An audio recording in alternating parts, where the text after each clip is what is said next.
Then it really hit me. I'm on the moon. I'm on the moon. And the excitement, the wonder, the thrill, the adventure of it all. Look, the reason we didn't go back to the moon isn't just about money, politics, or people losing interest.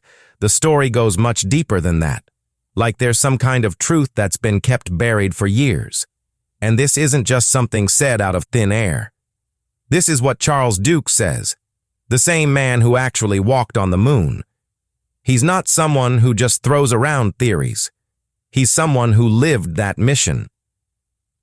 In April 1972, during Apollo 16, he and his commander were working in the Descartes Highlands area when they saw something that simply shouldn't have been there. They immediately radioed Houston to report what they were seeing, but this time, the response wasn't what it usually was. Not just a few seconds of delay, but a strange, long silence. The kind of silence that makes you uneasy. And when the reply finally came, there were no questions, no curiosity, just a direct order. Move on. That's where the story changes. Duke kept this to himself for nearly 40 years. No mention, no revelation. But now, at the age of 89, he has finally broken his silence. And what he's saying makes things feel far less simple than we've always been told. Now the real question is, what was it that forced a trained, strong, and experienced astronaut to stay silent for so many years? If you want to hear more mysterious and mind-bending stories like this, make sure to subscribe to the channel, because what's coming next is even more shocking. First, you need to understand what kind of person Duke was. He wasn't someone who got scared easily or cracked under pressure. When he joined NASA in 1966, he was quickly counted among the program's sharpest minds and most reliable pilots. He once mentioned that on the 8th day of a mission they began their return, and on the 9th day they performed a spacewalk at a distance of about 180,000 miles from Earth, meaning no matter how tough the situation, he always stayed in control. Even before NASA, he flew some of the most advanced fighter jets in the Air Force, where precision and discipline meant everything. For him, only facts mattered. No exaggeration, no drifting into imagination. During Apollo 11, when Neil Armstrong and Buzz Aldrin were about to land in the Sea of Tranquility, the last voice they heard was Duke's. It was that same calm and confident voice, lightly joking that the people sitting down there had been holding their breath so long they were about to turn blue. Even in that moment, he was completely steady. When the whole world was watching and 2 lives depended on it, there was no panic in him. That was his nature, calm and focused in every situation. 3 years later, he got his own mission, Apollo 16. On April 16, 1972, he and his commander John Young set off for the moon and spent about 71 hours there, which was quite a long time for that era. Their landing site was the Descartes Highlands, a rough and ancient region of the moon. Scientists believed it was formed by volcanic activity. Once there, they drove the lunar rover, traveled long distances to collect samples, studied craters and highland terrain, and completed every necessary experiment. The mission had a clear goal, to understand the moon's geological history, nothing more. From the landing to every single step after that, everything went according to plan. They chose the right spot, controlled their speed, and brought the lunar module down safely. NASA even called it one of the most successful Apollo missions. Every objective achieved, every task completed without error. At least, that's what was officially said. But if you carefully watch the full, unedited footage of the mission, the story starts to feel a little different. Not just the highlights, but the complete recordings show a few moments that feel off. Several times, Charles Duke suddenly pauses mid-action, sometimes while talking, sometimes while walking. He just freezes, like he's looking at something that isn't visible on camera. His expressions change, and he starts staring at something outside the frame. These moments are brief, but strange enough that they're hard to ignore. And this is where the whole story begins to take a very unusual turn. It felt like there was something there, something the camera could never capture. Then over the radio, the voice of John Young came through, slightly sharp, slightly uneasy. "Charlie, you okay?" After that, a long silence followed. Not the kind that just happens randomly, but the kind that feels intentional. Then Duke's voice came back, very soft. "Yeah, I'm fine, just looking." But there was something different in his tone. It sounded like he was trying to understand something he had never been prepared for. You won't find these details clearly written in any official report, nor neatly laid out in transcripts. And Duke himself didn't speak about it for years. But around 2015, when he finally started opening up, the things he described began to change the entire narrative. First, he talked about the light. On the moon, sunlight should be direct and white. There's no atmosphere, so there's no reason for colors to shift. But Duke said that many times he saw shades of blue and purple, and not because of reflections, but as if the light itself was changing color. He would look away, then look back again, and every time, it seemed different, a place where nothing should change. Yet something was. And it didn't stop there. He said they even heard sounds. Think about that. How can there be sound where there's no air? These weren't coming from the radio nor from their suits. Sometimes they felt like faint music, other times something completely strange and unsettling. Duke asked Young if he could hear it too, and Young said yes. Two highly trained men who relied on logic for everything, both experiencing something that didn't fit within science. And still, they told no one, because who would believe it? Then he spoke about time. There were moments when he would be doing a task, and when he checked the clock, 20 minutes had passed, even though it felt like just 2. Sometimes 5 minutes felt like an hour. Young experienced the same thing. Their personal sense of time and the mission clock just didn't seem to match. But the strangest part was the feeling that they were being watched. Not by Houston, not by each other, something else. Duke said it wasn't exactly a frightening feeling, but it was impossible to ignore. Like something very large and intelligent was observing them closely, the way we might watch a tiny insect. And this wasn't just a passing moment. From the time they landed to the time they left, that feeling stayed with them. Like something was waiting, quietly, patiently. Strange lights that changed on their own. Sounds in a place where silence should be absolute. Time behaving unpredictably, and that unseen presence. Both Duke and Young experienced all of it during the same mission. They even discussed it with each other. Their experiences were almost identical, yet they kept it to themselves. And here's something important to understand. These strange events alone were not the reason Duke stayed silent for so many years. And they weren't the reason humans stopped going to the moon either. Yes, these things were unusual, even disturbing. But the real reason goes far beyond all of this. But most of those things were based on their personal experiences, things that are hard to prove. For NASA, it would have been easy to dismiss them as stress, fatigue, or mental confusion. But what happened after that was completely different. This time, it wasn't about feelings or guesses. This was something physically there. Something solid, something that could be photographed. And this is where the story took its real turn. Maybe this is the reason humans never went back. At that moment, Charles Duke and John Young were about 6 kilometers away from their lunar module. They were on the other side of a hill, where even Earth wasn't visible in the sky. All around them was a silent gray landscape. No movement, no sound. Their task was completely routine, just collecting rock samples.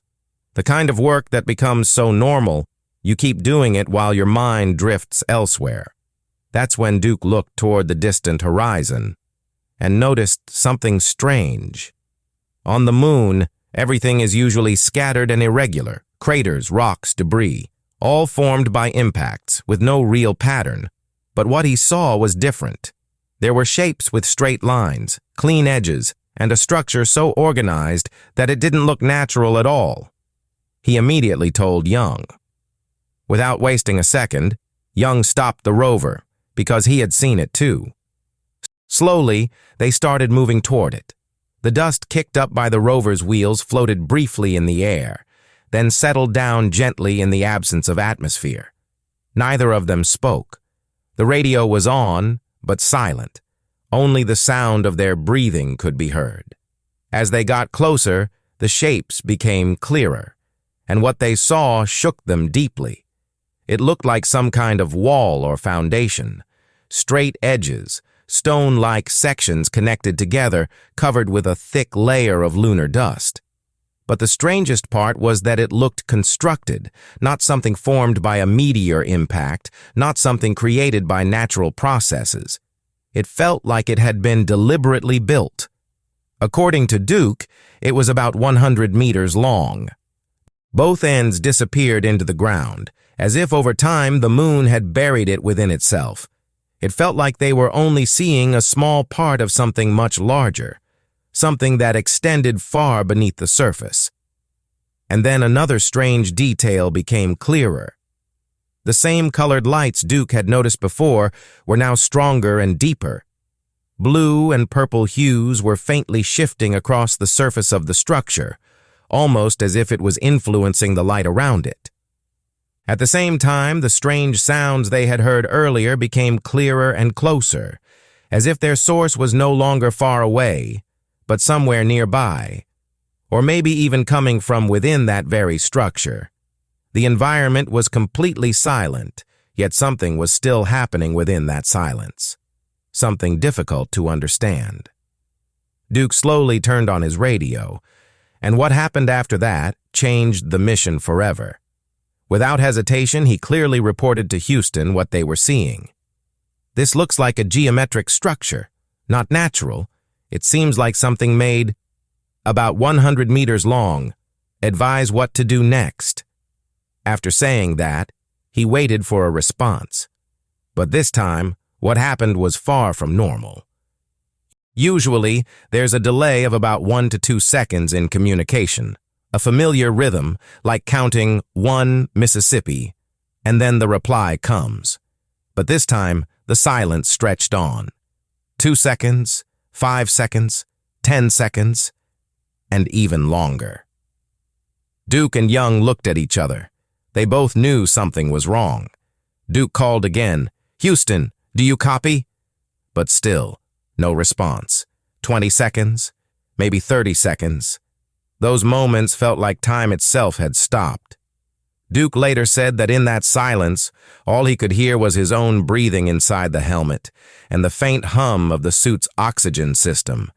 Everything else was completely quiet. As he waited, he turned back and looked at that strange structure again.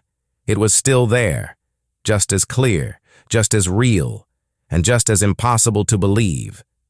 And the most striking part is this. At that exact moment, millions of kilometers away, engineers sitting in NASA Mission Control were monitoring every signal, every sound, and still, nothing came from their side. Absolutely nothing. Just imagine that moment. 2 humans standing alone on the moon, looking at something that shouldn't even exist, and the very people who are supposed to respond are deliberately silent. Then finally, a voice came from Houston. But there was no curiosity in it, no surprise, no questions, just a direct, cold instruction. Apollo 16, continue your scheduled EVA sample collection. That's it. No, what is that? No, tell us more. Nothing at all. As if this wasn't new to them. As if they already knew what could be there. But this time, Charles Duke and John Young didn't completely ignore the order. Before leaving, they took as many photographs as they could, close-ups, wide shots, every possible angle. They tried to capture that structure in every way so there would be no doubt later. Duke later said it clearly. The photos were perfectly clear. He had pressed the shutter himself, and he knew exactly what had been captured on that film. The most surprising part? Those photos have never been released. Not even one. For years, Duke kept asking NASA what happened to them, but every time he got a different answer. Sometimes they said the images were classified, sometimes that they were lost in the archives, and sometimes that their quality had degraded too much to be released. But from Duke's words, it's clear. He wasn't someone who would just accept these explanations. He was there. The camera was in his hands. He pressed the shutter himself. He's convinced those photos still exist somewhere, just deliberately hidden. But the real shock comes here. Not just that those structures existed, but their age was even more unbelievable. In 2019, when he was asked whether the structures looked new, he clearly denied it. According to him, they looked so ancient, as if time itself had worn them down, even though the moon has no air, no water, no weather to cause that kind of effect. And yet there were marks from tiny meteor impacts, as if they had been struck continuously for millions of years. It was clear. They were far older than anything humans could have built. For a moment, Duke went quiet, as if even he was feeling the weight of what he was saying. Then he slowly said, "These structures existed long before humans ever arrived, which means whatever built them existed before our entire civilization, before our species itself." When he was asked who could have built them, his answer was very soft, almost like a whisper. "I don't know. But one thing is certain. Something was building on the moon long before our species existed." And this is where the story becomes even heavier. Duke believes that NASA knows about all of this, but has kept it hidden from the public. Ancient structures on the moon, photographed, reported in real time, and met first with silence, then with a simple order to move on. But Duke isn't the only one who has felt something like this. Later on, when other Apollo astronauts slowly began to share their experiences, their stories also pointed in a similar direction. In 2017, many of the remaining Apollo astronauts gathered in a private meeting, and what came out there made the whole story even more serious. Picture that scene in your mind: a quiet room, dim lighting, and a few elderly men sitting together. White hair, slow movements, faces marked by years of experience. These were no ordinary people. These were the same individuals who had stepped further than anyone else in human history, onto the moon. Now they were in their 80s, but they carried something else too, a truth they had kept buried for years. For so long, each of them had carried that weight in their own way. The same strange memories, the same questions that could wake them up in the middle of the night. According to Duke, that meeting was the first time anyone spoke openly about it. He said every one of them had seen something unusual during their missions. The details were different, the situations were different, but one thing was common. What they experienced didn't match the story that was told to the world. Still, why didn't they ever speak openly about it? The reason was simple, not fear, but belief. They knew that if they told all this, people wouldn't take them seriously. They would be called crazy or delusional, so they chose to stay silent for years, until they reached a point in life where telling the truth mattered more than protecting their image. And this isn't just about Charles Duke. Think about Buzz Aldrin, the man who took the second step on the moon, a name that has become almost synonymous with the Apollo missions. In later interviews, there were moments when he would suddenly pause mid-sentence, as if lost in thought. His voice would soften, and he would mention a strange structure on Phobos. He didn't treat it like a joke, nor did he try to brush it off. He clearly said it deserved serious investigation. Think about that. The same person who once openly dismissed conspiracy theories, now pointing toward things that aren't easy to explain. Then there's Edgar Mitchell. After returning from the moon in 1971, something seemed to change in him. In interviews during his later years, he spoke very clearly and confidently, saying that humans are not alone. According to him, intelligent life exists elsewhere in the universe, and governments are aware of it. He even said the evidence is strong enough that it won't stay hidden forever. At that point, the question is no longer about what one individual saw. The real question is, why do different missions, different people, all seem to point in a similar direction? Interviewers often tried to lighten the conversation, giving them chances to step back from what they were saying. But Mitchell never did. Every time he repeated the same thing, calmly, without hesitation, but with complete conviction. It felt like he had accepted a truth that the rest of the world wasn't ready to accept yet. Then comes Al Worden. During the Apollo 15 mission, while his crewmates were working on the moon's surface, he was orbiting above.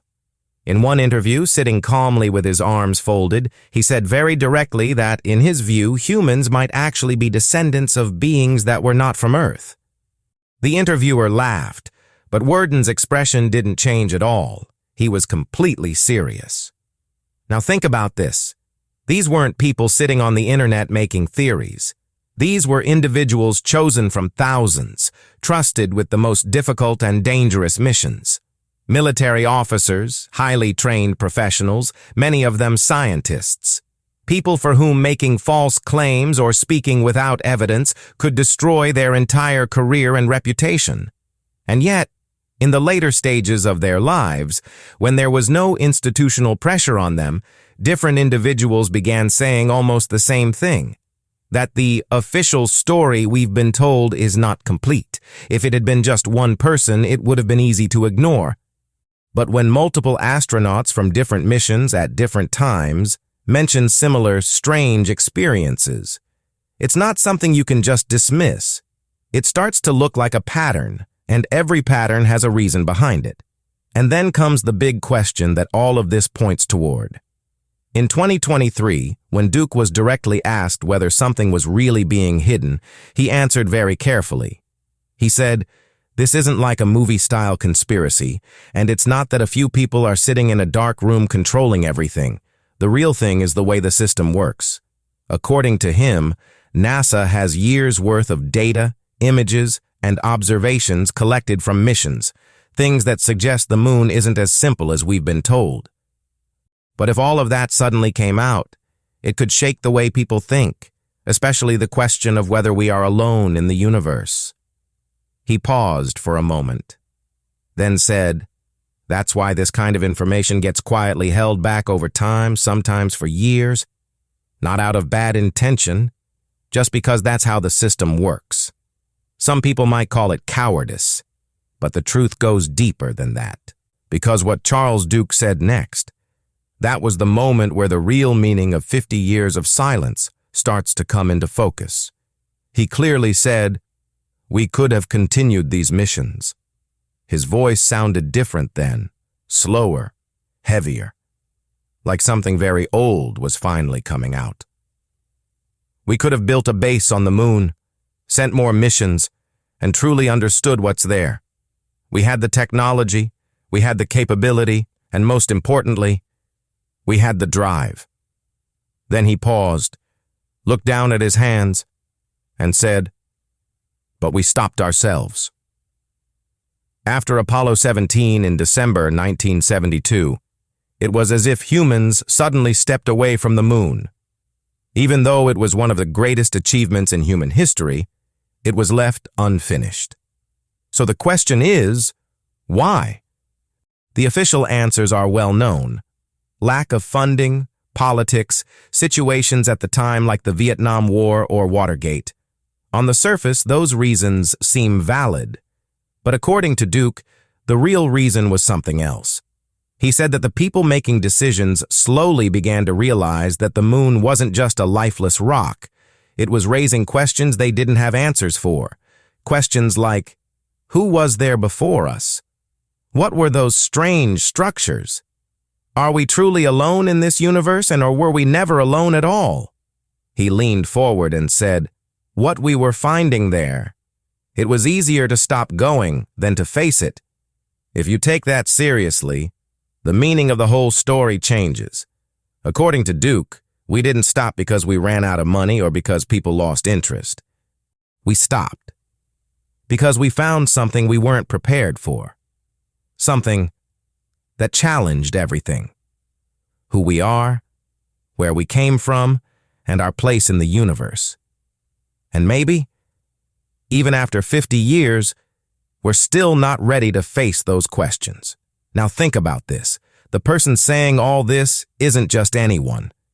This is Charles Duke, an 89-year-old man who spent most of his life serving his country, walked on the moon, built a family, and is now at the final stage of his life. If he had said all this earlier, his career might have ended, his identity questioned. But now, with nothing left to lose, he's simply saying what he saw and felt. Recently, he said in a very simple way, "I went to the moon." No drama, no big claims, just a person describing his experience the way he lived it. Now he's at a point where there's no fear of losing anything, no pressure to protect anything. He spoke plainly. "I saw things there that don't appear in any official report. What I reported was ignored. The structures I photographed disappeared. And I'm saying all this because people have the right to know the truth, without filters, exactly as it is." According to him, those structures are still there, in the Descartes Highlands, silent, unchanged for years, as if time itself hasn't affected them. The photos he talks about must still exist somewhere in the records, just never brought forward. And the questions those astronauts raised in private conversations still don't have answers. What's worth thinking about is this. After all these years, one of the only 12 people who actually walked on the moon is now stepping forward and asking people to pay attention. Whether people believe him or not, time will decide. But what he's saying leaves behind questions that aren't easy to ignore. If he's wrong, then why do the accounts of other astronauts from different missions sound so similar? And if he's right, then what does that mean? That for all these years, we've known about something on the moon and yet never openly talked about it. Duke stayed silent for 40 years. Now he's speaking. And the real question isn't whether you believe him or not. The real question is, if an agency has images, data, and records showing things that shouldn't be there, then why hasn't it all come out? Is something really being hidden? Or is the story simply not as straightforward as it seems? Just think. If one day all of this comes out in the open, will we be ready to accept it? If this story makes you think, then share your opinion, because it feels like this might just be the beginning. Maybe the moon wasn't as empty as we were told, and maybe the real answers are still waiting there.